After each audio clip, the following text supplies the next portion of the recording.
पश्चिम बंगाल में ममता बनर्जी ने एक बार फिर से जीत का परचम लहरा दिया है।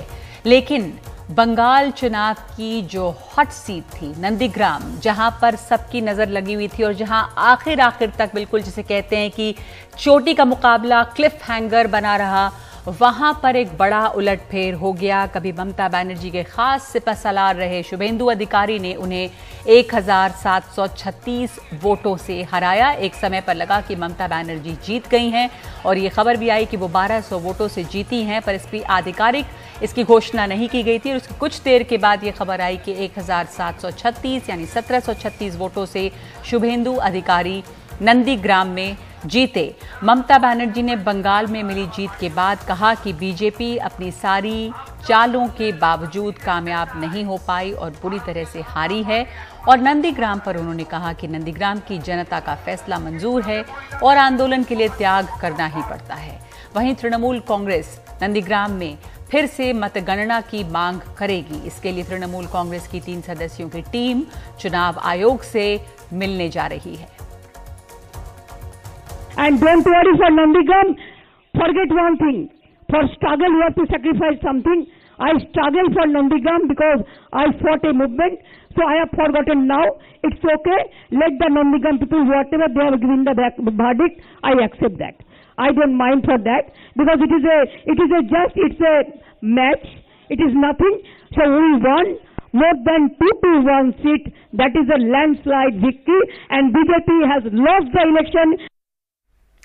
तो ममता बनर्जी का ये कहना है कि जब इस तरह का आंदोलन होता है इसमें तो हार जीत होती है और उनको जनता का फैसला जो है वो मंजूर है। नंदीग्राम में जो भी हुआ, और प्रधानमंत्री मोदी ने ट्वीट किया है, बधाई दी है। पश्चिम बंगाल में उन्होंने ट्वीट किया कि पश्चिम बंगाल में जीत के लिए ममता दीदी को बधाई, लोगों की उम्मीदों को पूरा करने और कोरोना का मुकाबला करने के लिए केंद्र बंगाल की हर संभव मदद करेगा। ये प्रधानमंत्री का ट्वीट है। इसके अलावा गृह मंत्री अमित शाह ने भी ट्वीट किया है। गृह मंत्री अमित शाह ने भी बहुत रैलियां की थी बंगाल में। उन्होंने ये ट्वीट किया है कि बंगाल की जनता के जनादेश का सम्मान करते हैं। बीजेपी को मिले जनता के समर्थन का आभार। बीजेपी एक मजबूत विपक्ष के तौर पर बंगाल की प्रगति के लिए लगातार आवाज उठाती रहेगी। और साथ साथ कांग्रेस के नेता राहुल गांधी ने ये ट्वीट किया है कि बीजेपी को बुरी तरह से हराने के लिए ममता बनर्जी और बंगाल की जनता को बधाई। तो ये राहुल गांधी का ट्वीट है। हमारे साथ सोहित मिश्रा जुड़ रहे हैं। सोहित, बंगाल का दिलचस्प नतीजा सामने है और बंगाल में शानदार जीत दर्ज की है। तीसरी बार ममता बनर्जी ने मुख्यमंत्री बनने वाली हैं, पर खुद उनकी हार आखिर में एक जो उत्साह था उसको कुछ कम कर सकती है, या ये कहें कि जो एक मॉरल विक्ट्री जो थी वो तमाम चीजें उठेंगी अब के शुभेंदु अधिकारी समय लगा कि ममता बनर्जी जीत गई वहां से।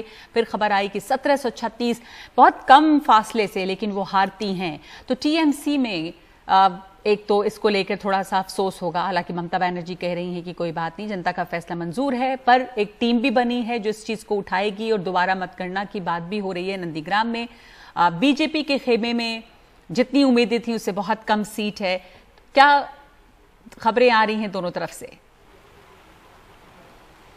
बिल्कुल, देखिए अगर नंदीग्राम सीट की अगर बात करें तो 1736 से पहले, जैसे कि आप भी बता रहे थे, ऐसा बताया गया था कि 1200 वोट से ममता बनर्जी जीत चुकी हैं। उसके बाद हमने देखा कि कई जगहों पर लोग जश्न मनाते हुए भी नजर आए जो तृणमूल कांग्रेस के कार्यकर्ता हैं। ममता बनर्जी को भी हमने सुना कि किस तरह से वो कह रही हैं कि इतने बड़े जंग में कहीं ना कहीं वो सैक्रिफाइस की बात कर रही हैं। वो ये भी कह रही हैं कि लोगों का जो वर्डिक्ट है, लोगों ने जो फैसला लिया है वो उसे सुनती हैं या उसे स्वीकार करती हैं, लेकिन साथ ही साथ अदालत में जाने की भी तैयारी इनकी ओर से की जा रही है और एक बार फिर से रिकाउंटिंग की भी मांग तृणमूल कांग्रेस की ओर से की जा रही है। अब यहाँ से कुछ समय पहले जब अनौपचारिक तौर पर कुछ टीएमसी के नेताओं से बात कर रहा था, तब उन्होंने कहा कि हमें पहले से ही पता था कि वो जो सीट है वो काफ़ी ही आप कह सकते हैं चैलेंजिंग सीट है, वो जीतना आसान नहीं होता। लेकिन ये जिस समय बीजेपी की ओर से आप सोचिए कि चुनाव के समय जिस तरह से बताया जा रहा था कि 200 पार हो जाएगा, इस बार बीजेपी हर जगह पर आएगी, और उसी समय शुभेंदु अधिकारी वहां पर जाते हैं और नंदीग्राम से लड़ने का ऐलान करते हैं, तो स्ट्रैटेजिक तौर पर भी ये फैसला लिया गया था कि लोगों में एक संदेश भेजने के लिए ममता बनर्जी, हमें पता है कि किस तरह से न केवल उन्होंने अपना ऐलान किया था, बल्कि एक साथ बहुत सारे जो उनके प्रत्याशी थे उनका नाम एक ही साथ उन्होंने ऐलान कर दिया गया था। तो ये सारी चीजें स्ट्रैटेजी के थ्रू हुई थी और जो नेताओं का कहना है कि वो स्ट्रैटेजी काम आई और उसका असर हम इन सीटों के तौर पर देख रहे हैं। रही बात नंदीग्राम की, तो रिकाउंटिंग के लिए क्या कुछ किया जाता है और साथ ही साथ अदालत में क्या कुछ किया जाता है ये देखना होगा। एनसीपी प्रमुख शरद पवार ने भी ट्वीट किया है और कहीं ना कहीं उन्होंने कहा कि जीतने के बाद जिस तरह से ममता बनर्जी के सीट के साथ छेड़छाड़ हुई, यानी उन्होंने कहीं ना कहीं ममता बनर्जी का समर्थन किया है नंदीग्राम वाले सीट पर, तो इसे लेकर आगे क्या कुछ किया जाएगा वो देखना होगा। आज सुबह मैं जब बीजेपी दफ्तर पर था, बिल्कुल सन्नाटा जैसा, जैसे जैसे आंकड़े आते गए सन्नाटा वहां पर पसरता गया। आप सोचिए कि प्रधानमंत्री हो, गृह मंत्री हो, योगी आदित्यनाथ हो, कई बड़े नेता हो और केवल यहीं पर नहीं, तृणमूल कांग्रेस के कई नेता जो हैं वो बीजेपी में आ जाते हैं। प्रधानमंत्री ठीक उसी समय बांग्लादेश भी चले जाते हैं।